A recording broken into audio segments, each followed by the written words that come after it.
Just want to let you lot know that if you're watching this clip on the Fozcast YouTube channel, the full episode is now available to watch exclusively on Spotify, and it's free. Come on. So that data and insights we talked about it in terms of the fan experience. We talked about it in terms of performance. One of the examples that I really like, and I know that you have had a host guest here as well as an agent. Yeah. For example, Kevin De Bruyne hired a data analytics company to help them negotiate his contract. He got 30% increase because all about the data, about how impactful he is in that team. Did you reckon that stats company approached him, or do you think he is so far ahead that he's approached? How would that work? I mean, again, I don't know generally about whether he approached them or they approach him, but I think this is kind of what we start seeing in the negotiation of the contract is one element. We talked about the fans, we talked about the managers, but every single element of football is going to be transformed from data and technology. So then, for example, so not only can clubs use this information and collate all this data on any given player that they want, they can compare and contrast by all these different spreadsheets, but you could have then an agent, yeah? You could have an agent with a list of players, right? And he could be approaching clubs and saying, I've looked at your club, I've looked at your stats and your data. I have a player who is tailor-made for your team. Yes. We could get to that point, can't we? Yeah. I mean, for sure, this will going to be, I mean, again, more coaches are right now, and again, all the clubs, I mean, again, the clubs are doing a lot of those Yeah, things. for sure. We don't get closer to what the clubs are doing. But a lot of them, yes, we're going to come into looking at the data. What do I need for my team in order to improve performance? Yeah.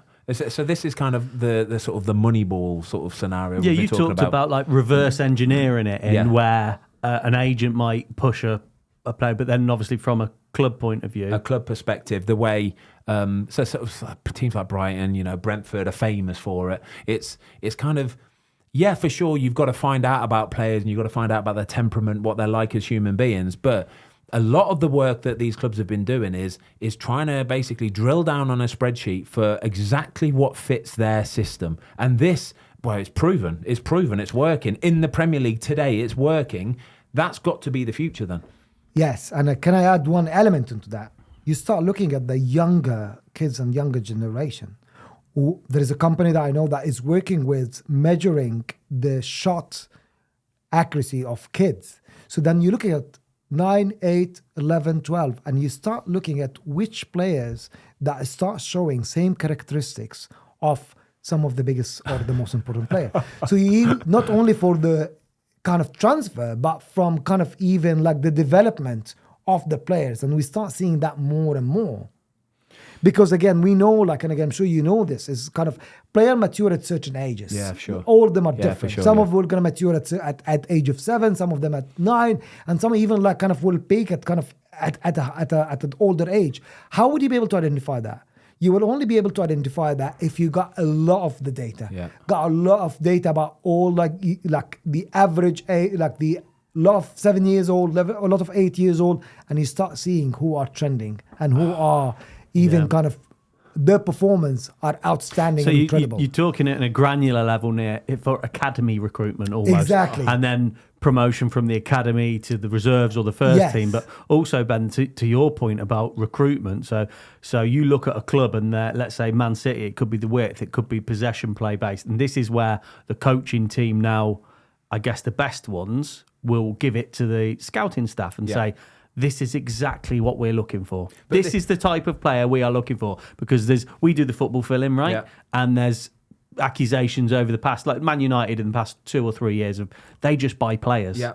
Whereas Brighton buy players to do this particular job. This is where I think money in football now has gotten to a point where teams are either using it to their advantage or they're not. So you have teams, and I've played for teams, that don't let the manager really have any say on what kind of player they're buying. Yeah, the manager might come in with a certain style, a certain formation, but overall, he doesn't really have too much say in anything. The clubs that are doing it properly, like your Brightons, for example, everybody all along whether you're talking chief exec, owner, manager, coaches, everybody scouts they're on the same page. Everybody Yes. knows exactly what they're looking for. So, like you say, for example, Brighton might need a winger. They might need a right winger, for example. And it's like, right, yeah, cool.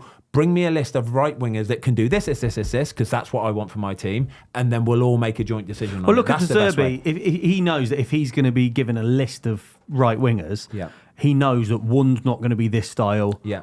They're going to. So he'll almost get a short list and go, all of them will work because they've been recruited they're for it narrowed to down. work. They're exactly that. It's like, I don't know if you've ever played Championship Manager before, Emma. It's basically, if you're doing like a player search, you'll go on the filter, won't you? Yes. You go on the filter and you'll go age, and and then you'll go wage, and then you'll go position, and then all Pace, and then you're left with 2 or 3 or 4 basically possible candidates. Yes. But then you've got all the stats of it, and then that's where somebody's going to have to pull the trigger and go, yeah, cool. But the way the Brighton have been doing it, it's normally a £2 million player for some Mexican league or something, and they'll unearth this gem, and he's good to go. Because the film Moneyball with Brad Pitt, it was fascinating, and I think this is slowly coming into football. But I think that those that do it smart don't try and completely revolutionise the way it's done. Because we were saying about David Silva earlier on, you can't put a stat or an insight at all, in my opinion. Ame, you're going to have to correct me if I'm wrong here, on someone dummying,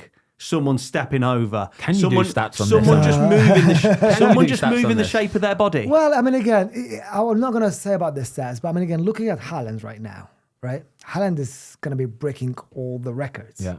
How would you compare him to Messi and Ronaldo? Yeah. Messi and Ronaldo were the natural talents. And again, this is moving from a talent-based performance to data-driven performance on sports as well. Haaland is breaking all the records. He's maybe not the most slick and kind of For sure, like Ronaldo with the step over and the stuff. But again, if you compare him with Ronaldo and Messi, he was probably gonna break a lot of records. Yeah, for sure. He just puts the ball in the back of the net. It's like, but somebody might just want somebody that puts the ball in the back of the net. Well, Imagine that. Well, remember when we did our top 10 strikers thing? Yeah. And we were like, Andy Cole didn't make it in, but Dennis Bergkamp did. And people are going, but Andy Cole scored 150 more goals. And we're saying, yeah, but that's not what we're looking for. Or I just think, you know what? I love it. I love all these stats. I was listening to that episode, that when you guys was doing the Hall of Fame kind of just Yeah. like, I want to be there. I want to give you some like insights and dashboards. Right, you should have been here. come to our end of season. So when we do our team of the season for the fill-in, so you, Mark, and maybe Watto, right? If we could have some insight from Oracle, that we could kind of so actually then when Mark is saying to Ben or Ben saying to Watto, I think it's not just a feeling or a stat on a page. You can It's back an it up. it's an insight. Yeah. You can just sit there and go, nope, you're wrong. Unlucky. Define your Nope, you're KPI. wrong. Again, all what you need, define the KPIs of what makes the best player or the player that makes a Hall of Fame.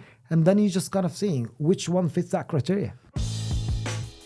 Thanks everybody for watching. We hope you enjoyed this clip of the Fozcast. If you would like to watch the full episode, it is now available exclusively on Spotify for free.